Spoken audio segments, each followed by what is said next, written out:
Усіх вітаю, шановне спадарства. Гэта падкаст гісторыя беларускага сексу. Мяне завуць Дар'я Гардзейчык, насупраць мяне спадарыня Данута Грынь. Сёння мы сабраліся, каб паразмаўляць пра цяжарнасць і роды ў беларускім фальклоры. Скажи, калі ласка, Даша, ты сёння сніла голых дзяцей ці лавіла рыбу, можа быць? Не, але мне сёння распавялі гісторыю пра тое, як двое чувакоў хадзілі шукаць закладку, прыйшлі на возера, а там чувакі ловяць рыбу. І яны падыходзяць такія кшталту: чувакі, мы тут кое-што згубілі, можна пашукаць, мы вам не пашкодзім? І такія: да, канешне, ну яны знайшлі сваю закладку, ды пайшлі. Весёлая гісторыя, правда? Гісторыя пра своеасаблівы поспех, але нерэлевантная гісторыя да майго пытання, таму што раз ты не сніла рыбы і дзеці голыя ў цябе ў мазгах, пакуль ты спала, не бегалі, значыць, Дар'я, віншуем вас, вы не цяжарная, на тэсце сэканомілі. Шчыра дзякуй, спадарня Данута, пры тым, што ў мяне месячныя, я здагадвалася, што я не цяжарная. Пакуль я рыхтавалася да гэтага выпуску, да мяне дайшло ўсведамленне, што ў беларускай народнай традыцыі сям'я, у прынцыпе, гэта сям'я з дзецьмі. І, уласна кажучы, мы ў мінулым выпуску размаўлялі пра шлюб і пра вяселле. Ну, красей, увесь гэты працэс па вялікім рахунку быў дзеля таго, каб нарадзіліся ў гэтай самай сям'і дзецішкі. І гэта нешта такое, што захавалася да нашых часоў у народнай свядомасці, таму што ў мяне ёсць рад знаёмых, якія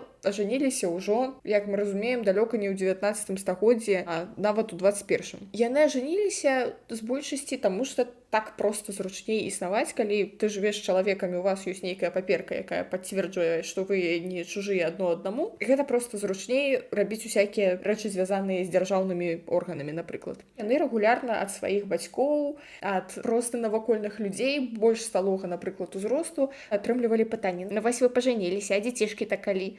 То бок у людзей дагэтуль у галаве неяк не ўклалася, што людзі, якія пажаніліся, могуць пажаніцца не таму, што дзеля дзяцей. Да мяне неяк доўгі час не даходзіла вось гэта калупанне галавы, што нам трэба ўнучкі і ўнучкі. Нядаўна такі дайшло. І самае дзікае, што мае бацькі ведалі, што ў мяне няма адносін. Але мяне падазвалі, пасадзілі і папрасілі дзіцёнка. І сказалі, што ну што табе, ты проста нарадзі і аддай. What? Вы як это сабе ўяўляеце? Што ж гэта я за чалавек такі? Нават я ўжо не кажу, што ж гэта я за патэнцыйная мама такая. Акт прыёмкі падпішу і пасля акт здачы аддам. І пайду спакойна сабе далей чытаць фанфікі, глядзець анімэ. А па-другое, вы рэальна зараз прапаноўваеце мне аддаць дзіця, которое не нейкая ружовая мара, а реальное дзіця, которое будзе плакаць 23 гадзіны 50 хвілін, вот будзе адбывацца ўсё гэта, і да, 10 хвіліначак у дзень яно там табе прыемна, умілительна паўсміхаецца і вот такія гукі павыдае, а пасля вот такія гукі. Ну, няма адносін, ну да я пайду зараз паебуся з першым, каго сустрэну. Але я крымень, я трымаюся. Насамрэч, гэтае нарадзі і аддай, гэта тое, што я асабіста не чула, але чулі мае ўсякія знаёмыя, якія нават ужо былі цяжарныя і разважалі на той конт, ці хочуць яны зараз мець дзіцёнка ці не. Яны ад сваіх бацькоў сапраўды чулі: ты проста нарадзі і нам аддай. Хаця мы ўсе праўкрасна разумеем, як потым усё грамадства і тыя ж самыя бацькі асуджаюць жанчын, якія нарадзілі, сплавілі дзіцёнка бабулі, дзядулі. Але з іншага боку, да людзей, якія ўвогуле не маюць дзяцей праз усё сваё жыццё, заўсёды ставіліся неяк падазрона і дагэтуль ставіцца неяк падазрона. Сітуацыя, якая была там 10-15 год таму, я назірала, як некалькі знаёмых пар маіх бацькоў доўгі час не маглі нарадзіць дзіцёнка. Вельмі хацелі, намагаліся, лячыліся, мелі праблемы, рабілі эко. І вось на дзесяцігоддзі расцягваўся гэты працэс. Іх вельмі шкадавалі, што ж ім дзіцёнка-то Бог не дае, але з іншага боку, пасля некалькі румачак чаю за нейкай размовай, раптам усплывала тэма пра тое, што за штосьці іх Бог, напэўна, пакараў. Памятаеце ўвогуле, як сябе Юлечка-то паводзіла ў сваёй маладосці? Там то ўсё было даволі весела. Што датычыцца яшчэ адно пакаленне таму, напрыклад, я размаўляла са сваёй бабуляй аднойчы проста пра чувака, які ў нашым родным мястэчку займаў некаторыя пазіцыі і быў вядомым чуваком. Бабуля неяк пра яго крытычна адгукалася. Я кажу: у вас жа быццам бы не было ніякіх перасячэнняў, чаму ён табе так не падабаецца. І бабуля кажа, нехарошы ён чалавек. Па-першае, ён не мае дзяцей. А там сапраўды чуваку ўжо за 60 год, ён усё жыццё пражыў са сваёй жонкай, і ў іх не было дзяцей. То бок ёсць вось гэты недавер, як быццам бы з чуваком на вельмі базавай падставе штосьці не так, калі ў яго няма дзяцей. Мы як быццам бы тут прыходзім да нейкіх асноўных імператываў. Дзіця гэта сапраўды Божий дар, падарунак ад Бога, а калі табе Бог не дораць падарункі, значыць, ты быў дрэнным дзіцём і Дзед Мароз таму табе падарунак не перадаў. Другое, увогуле традыцыйная сям'я і беларуская традыцыйная сям'я. Ды нават зноў жа некаторыя сучасныя сем'і зараз ствараліся якраз такі адна з асноўных прычын гэта каб атрымаць дзяцей. Калі вось гэта ў галаве, што асноўная функцыя сям'і гэта дзеці, і тут раптам гэта функцыя не выконваецца, нешта тут не так. Значыць, нейкія, магчыма, праклёны. Раз вам Бог не даў дар, значыць, вы нечым прыміліся. Паводзіны, магчыма, ці нейкія маральны стан, ці нейкія ўчынкі прывялі да гэтага, то бок вы добра так налажалі. Хутчэй за ўсё, я з вамі на адно поле не хачу. Яшчэ нават калі там да хрысціянскую эпоху ўзяць, наколькі даследчыкі выводзяць, бо мы там не былі, фотак не рабілі. Продкі нашы верылі ў ўзаемасувязь прыроды і чалавека, і ўвогуле, што ўсё ў свеце ўзаемазвязана. І раз у вас няма дзяцей, значыць, гэта не проста так здарылася. І вось доўгі ланцужок тлумачэнняў, которые я прывяла да гэтага, праклёны нейкія, ведьма, вы яшчэ падгадзілі недзе каму-то, і цяпер у вас няма дзяцей, і гэта ваше пакаранне. І яно як бы цягнецца адтуль здалёк, але вось з таго, што ты кажаш, як быццам бы яно да гэтага часткова жыве. Канешне, запытай зараз больш-менш сучаснага чалавека, ён табе пачне адказваць, напэўна, медыцынскімі тэрмінамі, але ўсё роўна можна знайсці людзей у галаве, у которых будуць, што ну вот Юлечка сябе паводзіла аморальна, таму Юлечка зараз пакутую. Наконт гэтай самай Юлечкі там могуць змяшацца і нейкія медычныя гісторыі пра тое, што гэта праз тое, што яна ў 16 год зрабіла аборт, гэта праз тое, што ў яе было шмат каханкаў і, напэўна, яна хварэла на нейкія гінекалагічныя хваробы, але разам з тым там будзе і чыста сімпатычная нейкая магія пра тое, што раз было шмат каханкаў, значыць, былі пэўныя наступствы. Яшчэ ж ёсць кароткія спадніцы зімой насілак, прыкладу. З аднога боку, можа так быць, што рабіла аборты ці кароткія спадніцы, але гэта будзе рэальнасцю толькі калі гэта дзяўчына пойдзе да доктара, і доктар ці доктарка ёй скажа, у вас такая-то хвароба, і, магчыма, гэта адбылося вось простое і простое. Человек, который не звязаны з медыцынай, который будзе складываць разам каханкаў, аборты, спадніцы, ведьмінскія соплі, там, канешне, цікавыя мазгі ў галаве. Ну, карацей кажучы, калі ўсё ж такі з пункту гледжання традыцыйнай маралі паводзілі вы сябе нармальна, і Бог такі даў вам дзіцёнышка, працэс родаў гэтага дзіцёнышка неймаверна важны не толькі ў жыцці жанчыны, якая нараджае, не толькі ў жыцці яе сям'і, а ўвогуле ў жыцці ўсёй грамады. Як бы уся вёска будзе пільна сачыць за тым, што ж там такое адбываецца. У такой важнай з'явы, зразумела, былі некалькі важных этапаў. І зараз мы паспрабуем, уласна кажучы, раскласці ўсю гэтую народную традыцыю, уласна кажучы, на дородавы перыяд, перыяд цяжарнасці, родавы і пасляродавы. Таму што той, што пачынаецца пасля родаў, там таксама вельмі шмат эратычнага падтэксту і ёсць у чым пакалупацца. Увогуле, калі я жалілась у мінулым выпуску пра вяселле, дарэчы, слухайце ўсе, хто не паслухаў, што ой, Даша, так многа ўсяго пра вяселля, немагчыма, агромны пласт усяго ўсякага, то была я дурной і яшчэ не пачала чытаць пра роды. І цяпер я ў яшчэ большым жаху, таму што тут яшчэ больш усяго ўсякага рознага. Спойлер-алёрт, мы дакладна не зможам расказаць пра ўсё і на 100% вам выкласці тэму. Трымайце то, што ёсць. Значыць, мы знаходзімся ў дародавым перыядзе. Здароўе дзіця і ўвогуле дзіця, яно не абмяжоўвалася біялагічнымі нейкімі характарыстыкамі ў нашым сучасным разуменні. Не пі, не палі і, напэўна, напэўна, ўсё будзе ок. Будзеш піць, паліць і ўжываць наркотыкі, ўсё будзе не ок з тваім дзіцём. Для нашых продкаў яны, канешне, нейкім чынам усведамлялі фізіялагічныя лагічныя сувязі. Ну, тыпу, калі вы займаліся сексам, то, напэўна, што-то будзе пасля гэтага. Але паколькі ўсё ж такі веды былі абмежаваныя, гэта ўсё ў іх вельмі моцна было звязана з прыродай, міфалагічнымі ўяўленнямі, з нейкай магіяй. Недастаткова было проста дыхаць чыстым паветрам і не ўжываць алкаголь, каб дзеці былі здаровымі. Адным з самых важных пунктаў было, напэўна, маральнае аблічча будучай маці. Яна павінна была быць там хорошай, не красці, не забіваць і так далей. Да чаго гэта я? Клапаціцца і думаць пра шчаслівы лёс, пра здароўе, пра тое, як там жыццё складзецца ў дзіця, пачыналі яшчэ да цяжарнасці. Мінімум на этапе зачацця, але на самой справе і яшчэ раней. Прагаворым пару кропак пра тое, як клапаціліся пра будучых малых на вяселлі. Нашая задача... Малацьба і хлебаздача. Ну, не нашая, канешне, а задача тых людзей была абараніць невесту, абараніць яе будучых дзяцей і асабліва зрабіць так, каб яе роды былі лёгкімі, бо зноў жа цяжкія роды аўтаматычна, хутчэй за ўсё, значыць, што мінус жанчына, мінус дзіця. Куча розных прыкмет забабонаў прымавак. Чо было трэба рабіць на вяселле? К прыкладу, калі воз нявесты пераязджаў мост, яна павінна была ўстаць, каб роды былі лёгкімі. У Віцебскай губерніі лічылі, што калі нявеста сядала на воз, яна не павінна была станавіцца на кола.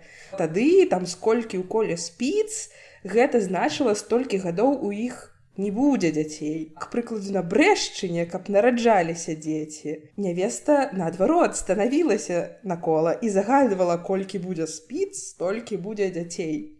Разумееш, это я просто узяла першыя 3 сказы з крыніцы, а там, 30 сторонак. Зноў жа, са зборніку беларускі эратычны фальклор яшчэ адзін прыклад, што падчас свадзебнага абраду, калі маладая выязджала да жаніха, то трэба было на хвіліначку развязаць хамут у каня, і тады гэта палегчыць першыя роды.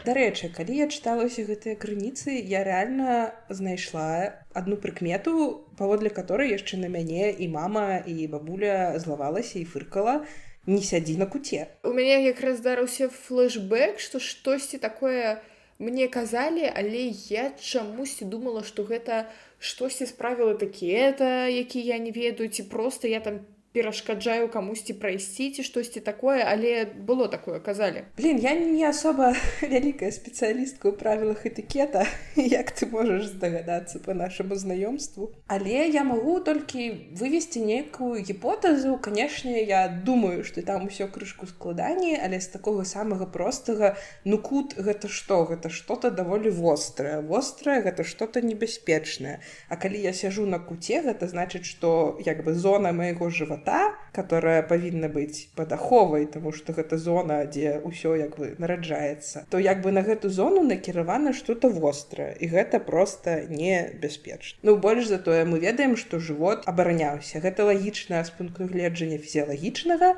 таму што зноў жа ў крыніцах мы чыталі, што да, цяжарную жанчыну стараліся пазбаўляць ад вельмі цяжкіх работ, тыпу не падымаць што-то цяжкае. Цяжарная жанчына, о, господі, не павінна была атрымліваць удары ў жывот. Таксама мы ведаем, што, допустим, спадніцы і фартухі, яны лічыліся як абарончыя нейкія такія штукі, таму што яны вакол жывата малявалі вось гэта кола. А кола гэта што? Гэта абарона. Ну і вось мне падаецца, гэта звязана, таму што кут вострае, небяспечнае, калі я сижу на куце, гэта ўсё як бы на мой жывот. О, не надо, перасядь. Ну, сапраўды, штосьці такое вспомнила, увогуле, просто ведаеш, у дзяцінстве даволі шмат табе бацькі, бабулі, дзедулі кажуць, таго не рабі, гэтага не рабі, і у цябе ў нейкі момант змешваецца гэтага не рабі, таму што гэта сапраўды небяспечна, ці гэтага не рабі, таму што гэта з пункту гледжання міфапаэтыкі небяспечна, ці гэтага не рабі, таму што проста ім так захацелася. Ага, і ў цябе 3 забароны: не піць хлорку, не выціраць казюлі аб заднюю частку канапы, не сядзець на куце. Паважаныя падпісчыкі і падпісчыцы, здагадайцеся, што з гэтага рэальна было ў маім жыцці. Усе 3 пункта. Больш за тое, хлорку я такі выпіла.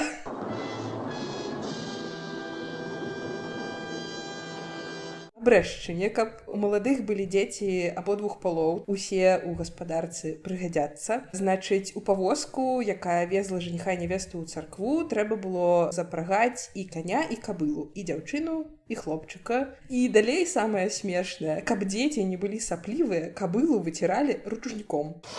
Разумееш, наколькі там усё было проста пралічана да апошняй секунды. Моцна зараней паклапаціліся, каб дзеці ўвогуле былі, каб дзеці былі здаровыя і каб дзеці былі зручныя ў быце. Насамрэч, таму што саплівыя дзеці, яны па большасці незручныя ў быце, чым гэта прыкмета нейкага моцнага нездароўя. Пры гэтым нейкі фенаменальны ўзровень дзіцячай смяротнасці. То бок, мне падаецца, больш лагічным рабіць нейкія ўвогуле замовы і ўсю сваю магічную энергію накіроўваць не на тое, каб дзеці былі зручныя ў побыце, а каб яны ўвогуле дажылі да паўналецця хоць некалькі штук з іх. Я думаю, што соплі гэта сур'ёзнае захворванне. І 100, 200, 300, 400 год таму соплі маглі запусціць нехарошыя хваробы і маглі прывесці да смерці таксама, асабліва ў малым узросце. У сэнсе, што, канешне, у іх былі іншыя, больш моцныя загаворы, нагаворы і так далей, але соплі это таксама важна. Але мяне ў гэтай сітуацыі больш весяліць візуалізацыя, калі я ўяўляю, як кабылу, ведаеш,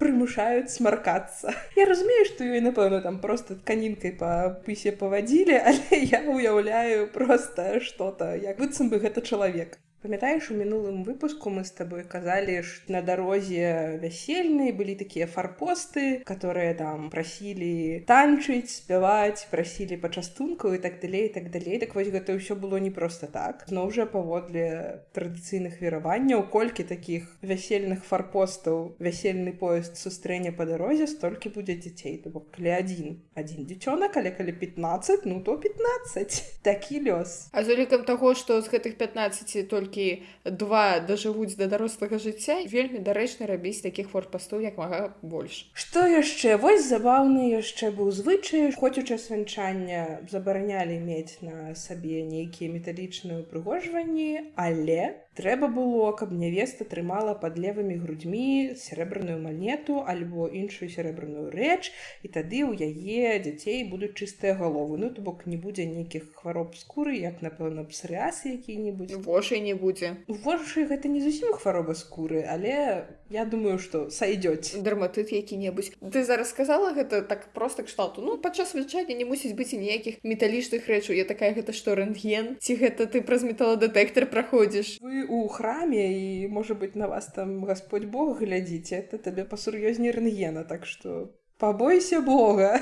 Яшчэ, Даша, гляжу я на твае кучарахі, і, значыць, вось што ёсць на гэты конт сказаць. Нявесту і жаніха за вясельным сталом садзілі на разасланы кажух, але трэба было, каб гэты кажух быў як бы вывернуты і разасланы воўнай наверх. То было тады значыла б для іх будучых дзяцей, што яны будуць кучаравымі. А гэта было кшталту добра і файна, калі дзеці кучаравыя? Ну а што, мне хочацца кудзерак. Я сёння накручвала на шкарпеты, тыктока пераглядзела. Маіх бы на кажух пасадзілі. І з вами кудрявы канал на плойку. Хросная маці магла пад пасцель маладых падкладваць розныя рэчы. Калі там нож, сякера, камень, нагавіцы, то гэта каб хлопчык у іх быў. Калі там якая-небудзь хустка ці кудзель, ці што-то падобнае, гэта каб дзяўчынка была. Ну, то бок, усе магчымыя накірункі магіі хацелі задзейнічаць, каб нечага дамагчыся. Мне больш за ўсё спадабаўся выбар поз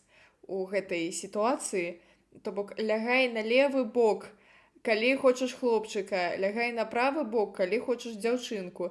І я такая, ну, окей, поза на баку мусіць падабаецца не ўсім, але даводзіцца паступіцца неяк сваімі прынцыпамі дзеля таго, каб менавіта сперматазоід з X ці Y храмасомы патрапіў у вашу яйцаклетку, калі трэба, то трэба. Але потым уключаецца іншая гісторыя, што калі, напрыклад, вы займаліся сексам у місіянерскай позе, то потым мужчына можа проста легчы да вас на левае плячо, на левую руку, і тады будзе хлопчык. А можа на правую, тады будзе дзяўчынка. Мяне ў усіх гэтых прыкметах пазабавіла, таксама звязаная з гэтымі бакамі, тыпу было напісана, што калі вы хочаце сына, то трэба, значыць, пачынаць гэты працэс з левага боку. І я сядзела і такая, А што гэта значыць? Гэта ж вельмі адносныя бакі, адносна каго ён там будзе злева, адносна чаго ён будзе справа.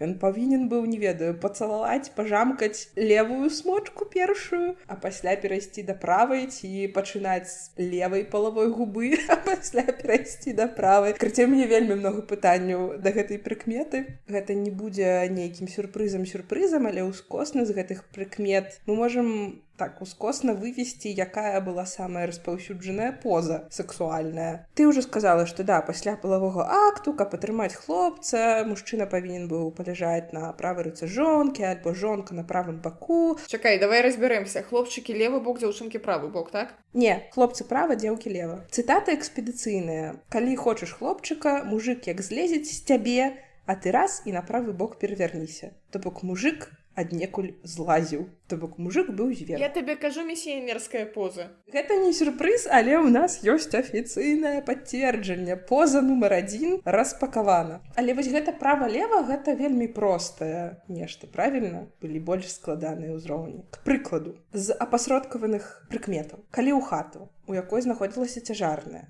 на вялікае свята першым зойдзе мужчына, то народзіцца сын. Калі першай зойдзе жанчына, значыць, дачка. Калі жанчына цяжарная хацела кіслага ці салёнага, значыць, у яе ў жываце хлопец буяніць. Калі хацела салодкага, мучнога ці малака, значыць, там дзевачка падае голас. Пасля, што было супер дзіўна для мяне убачыць, знайсці, што назіралі за формай валасоў на патыліцы ў жанчыны. Калі у жанчыны валасы на патыліцы звіваліся ў касу, не асоба уяўляю, што гэта значыць, то яны чакалі дзяўчынку. А вось калі ляжалі роўна валасы на патыліцы, то, значыць, цяжарная чакала хлопца. Калі седзячы цяжарная жанчына выцягвала правую нагу, то хто ў яе, значыць, будзе? Хлопчык. Калі левую нагу цяжарная выцягвала седзячы, дзяўчынка.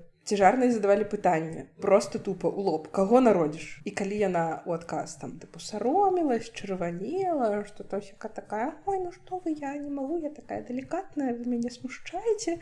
Калі такія паводзіны, то будзе дзяўчынка. Калі адказвала смела, тыпу каго народзіш? Табе какая нахуй разница? Будзе сын.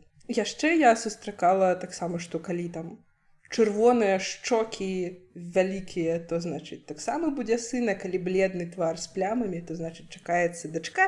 І яшчэ плюс 100-500 розных падобных прыкмет, хто там народзіцца. Беларуская народная УЗІ. Ну, я яшчэ чула ўсе гэтыя пупа гурцом, значыць, будзе хлопчык. Што значыць пупа гурцом, я не разумею дагэтуль. Напэўна, калі ён выпуклы. Напэўна. Самае вясёлае, што я чула ў сваім жыцці, гэта тое, што мне маці распавядала. Карацей, ёй на УЗІ, ёй казалі, што будзе хлопчык. Я не ведаю, якім чынам, але ў 90-х нулявых гэта была цалкам распаўсюджаная гісторыя, што прыйшла жанчына на УЗІ і кажуць, будзе хлопчык, нараджаецца дзяўчынка. Гэта было праз адну проста. У выніку, калі яна была ўжо ў роддоме, акушэрка-гінекалагіца, паслухаўшы сердцебіенне дзіцёнка, які яшчэ знаходзіцца ў жываце маці, яна сказала: дзяўчынка будзе, сэрца б'ецца як у дзяўчынкі. Это як? Гэта гісторыя пра тое, што нават чалавек з медычнай адукацыяй і ўсё астатняе можа казаць такія абсалютна антынавуковыя, ніяк не пацверджаныя рэчы. Я думаю, што гэта таксама з катэгорыі магіі. Дарэчы, пра медычную адукацыю. Хаця, зноў жа, гэта не сюрпрыз, але цяжарнай жанчыне дапамагалі. Яе не кідалі адну. Вакол яе завіхаліся дзве такія асноўныя бабкі. Адна павітуха, которая прымала дзіця, і другая ўжо, которая пераразала пупавіну, купала і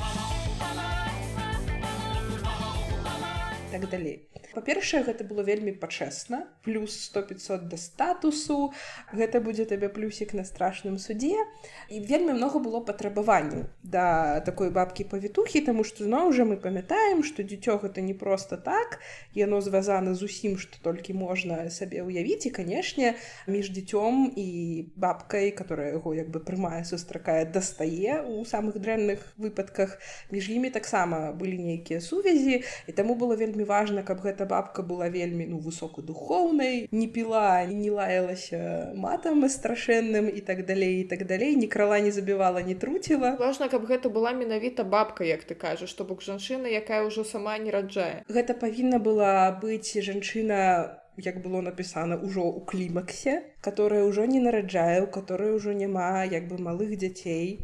Яна не павінна была мець сексуальных адносін ужо супер, калі гэта нейкая ўдава. І вось зыходзячы з усяго гэтага, у пачатку 20-го стагоддзя ў першай палове якраз такі вельмі многа жанчын цяжарных не хацелі звяртацца да афіцыйных прадстаўнікоў афіцыйнай медыцыны, да акушэрак, таму што каб стаць акушэркай не трэба было быць у клімаксе, каб стаць акушэркай ты ўжо магла ёй быць намнога больш маладзейшай і магла быць жонкай, магла быць маці, магла быць цяжарнай і адначасова быць акушэркай. Это як бы прафесія. Але паколькі і нашы жанчыны памяталі, што ну гэта не-не-не, бо калі там вось эта бабка павітуха раптам цяжарная, то гэта ж канкурэнцыя. Таму яны вельмі неахвотна звярталіся да гэтых акушэрак, то бок вельмі неахвотна звярталіся да паслуг. Ну, гэта, канешне, пры тым, што жанчына падчас роду з вялікай долей верагоднасці магла памерці ці магло памерці дзіця. Тут падавалася б лепей бы звярнуцца ўсё ж такі да доктара, але замест звароту да доктара у нас ёсць усякія іншыя прышпілы. Пра рэанімацыю я тут паказваю двухкосці. У крыніцах крыху ёсць. То бок, калі новородак не падаваў прыкмет жыцця, гэта значыць не крычаў, не дыхаў. Бабка-павітуха, которая яго прымала, яна такі імкнулася неяк яго ажывіць. Злёгку яго магла тармашыць і шлёпнуць па попе. Гэта як бы фізіялагічныя захады. Далей, калі гэта была дзяўчынка, то ёй яшчэ ў вуха гучна маглі выкрыкнуць імя маці. Наташа! Гэта быў такі спосаб ажывіць немаўля. Лёгкімі родамі лічыліся роды, которые гадзіну ішлі. Цяжкімі доўгімі лічыліся роды, которые ішлі дзень. А мы з табой разумеем з усіх медыцынскіх серыялаў, которые прытамсі я глядзела шмат, што роды могуць ісці значна дольш, чым адзін дзень. І вось у гэтым выпадку, калі дэдлайн быў як бы праябаны, то заказвалі малебны і за маці, і за немаўля. Альбо прасілі чалавека, который можа за іх памаліцца, прыйсці. І што мне таксама спадабалася у якасці прыкладу лабавога сімвалізму. У цэрквах у алтарнай частцы ёсць як бы царскія вароты, вароты ў рай. Калі ўсё было дрэнна, іх прасілі адчыніць. Я яшчэ хачу прывесці паралель з тым, што можна рабіць і чаго нельга рабіць там да нараджэння дзіцёнка. Напрыклад, і зараз кажуць, што дрэнная прыкмета штосьці купляць да нараджэння дзіцяці. Там вазочак, ложак і ўсё астатняе, хаця, канешне, ўсё гэта купляюць. Гэта таксама тое, што знаходзіць свой адбітак у крыніцах. Таксама лічылася, што не трэба загадзя рыхтавацца, інакш дзіцёнак хутка памрэ. Там на самой справе столькі многа ўсяго было, чаго нельга рабіць. Я знайшла вельмі класнае тлумачэнне з пункту гледжання сучаснай этналогіі. Гэта такі вельмі моцна сплецены клубок магічных, міфалагічных і фізіялагічных уяўленняў. І ён быў настолькі моцна сплецены, таму што людзі, маючы нейкія веды, усё роўна мелі іх у параўнанні з намі сучаснымі, асабліва вось анатомія, фізіялогія, медыцына. Гэтыя веды былі настолькі малымі і настолькі прамежкавымі, што людзі неверагодна баяліся смерці дзіця. Адзін з асноўных пунктаў у жыцці грамадства чалавека і ўсяго гэтага. Гэты страх быў настолькі вялікім, што спосабаў, которые маглі б дапамагчы даць рады гэтаму страху, іх было вельмі-вельмі многа. Яны прыдумляліся ў неверагодных колькасцях з усіх магчымых проста сфераў ментальнасці. Іх бралі з магічных, фізіялагічных, прыродных, з усяго. Вось толькі дзеля таго, каб абараніць. І таму вось гэты радзільны рытуал, вясельны рытуал, вось гэтыя ўсе захады, скіраваныя на абарону, то, што мы ў пачатку з табой жартавалі, што ха-ха-ха, кабыле вытрыце нос. Гэта вось паказчык, што было 25 розных варыянтаў абароны ад кожнай маленечкай штучкі, таму што было вельмі страшна. Як вы маглі заўважыць, як заўсёды ў традыцыйным грамадстве да халеры адказнасці ускладаецца менавіта на жанчын, таму што гэта яна сядзела на куце, яна насіла кароткія спадніцы, яна мусіць сябе паводзіць вось так, каб былі дзяцішкі, але для мужчын таксама існавалі некаторыя правілы, таму што як бы то не было дзіцёначак, то гэта яго, і ён таксама зацікаўлены чалавек, каб гэты працэс усё ж такі адбыўся добра і результатыўна і паспяхова. Даначка зараз нам раскажа, што мусіць рабіць мужчына падчас родаў. Па-першае, ён павінен сачыць, за сваімі паводзінамі, не грашыць, прытрымлівацца пэўных абмежаванняў, забаронаў, цытата, крывая нядзеля пасля Троіцы, не рубіць, не рэзаць, не шыць, нельга цэлую нядзелю. Казалі, вялікі грэх. Это ўсё трэба рабіць не толькі падчас родаў, гэта трэба рабіць мужчыну ўвогуле, каб усё было нармальна і жонкай з дзяцішкамі. Прыкладу, у Віцебскай губерніі муж павінен быў быць вельмі уважлівым, каб не паламаць граблі, не павінен быў казаць дрэнныя словы ў дрэнную хвіліну, інакш жонку чакаюць цяжкія роды, ну то бок сказаць ёй ты ідыётка, тады як бы ў цябе таксама праблемы будуць. На Палессі муж не павінен быў лаяцца, не павінен быў разбураць гнёзды ластавак, таксама, каб іх дзіця не нарадзілася мёртвым. Але гэта на самой справе даволі ізі свод правілаў. Зараз мы можам якраз такі параўнаць забароны для жанчыны. Акрамя таго, што не трэба сядаць голай жопай на халодны камень, бо як бы холадна і цысціт, а яшчэ там да вас пасядзела 25 розных непанятных людзей. Жанчына многа чаго не павінна была рабіць. Панятна справа, яе там не нагружалі цяжкай работай, ёй нельга было цягаць нешта цяжкае, падымаць нешта цяжкае.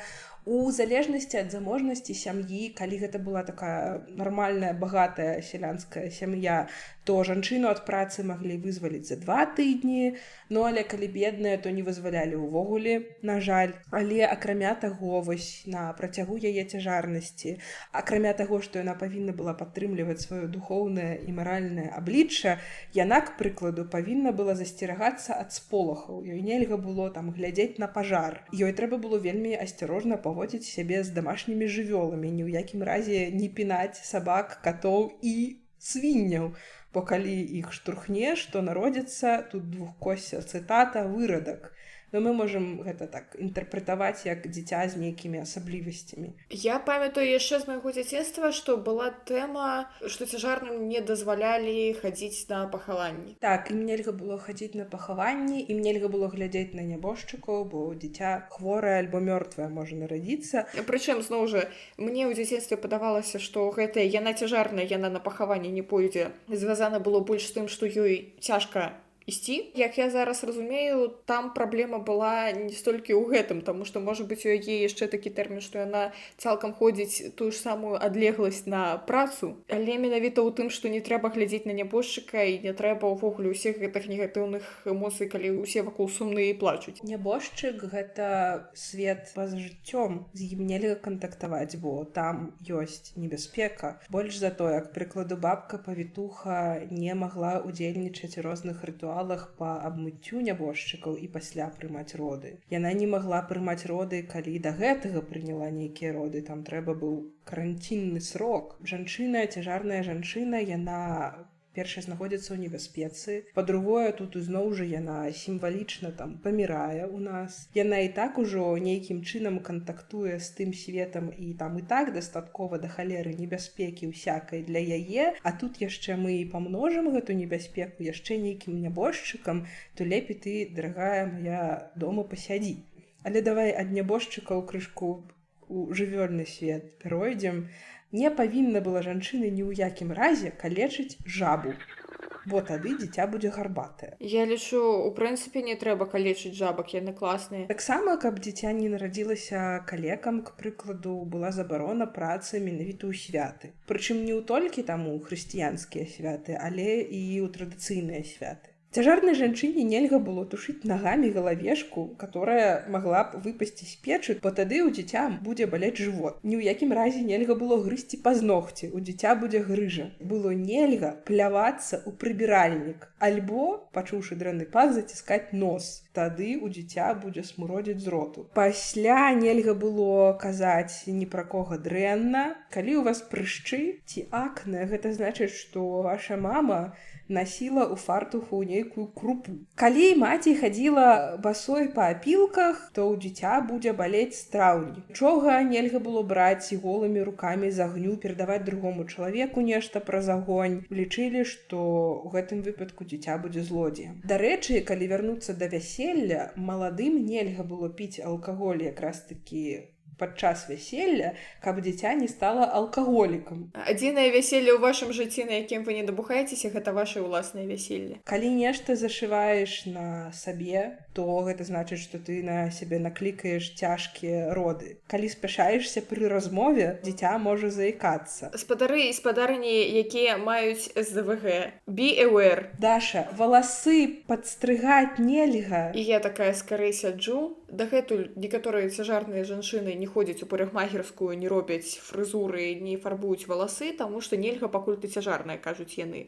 Я таксама гэта намагалася неяк рацыянальна патлумачыць, там кшталту не ведаю, таксічная фарба, яны баяцца нанюхацца гэтай таксічнай фарбы ці штосьці, але тут прычына крышку іншая. Яшчэ з забаўнага, дапусцім, вітаць іншых людзей з ежай у роце. Як ты думаеш, што гэта значыла для будучага дзіця? Што яму потым да лагапеда прыйдзецца хадзіць. Ага, бо ён народзіцца шапялявым. І яшчэ 10 сторонак з рознымі пералічэннямі, которые, канешне ж, маглі мяняцца ад аднаго рэгіёна Беларусі да іншага рэгіёна Беларусі. Мы ўжо паразмаўлялі, што нельга рабіць жанчынам да хіра ўсяго. Мы паразмаўлялі, што нельга рабіць мужчынам паменей. І ў нас яшчэ трэці пункт на самой справе, зноў жа вяртаючыся да пытання, што роды і новае жыццё ў вёсцы — гэта праблема, ці шчасце не толькі для мужчынкі і жанчынкі, которые як бы замуцілі ўвесь гэты тусіч, але гэта яшчэ як бы пытанне ўсёй грамады,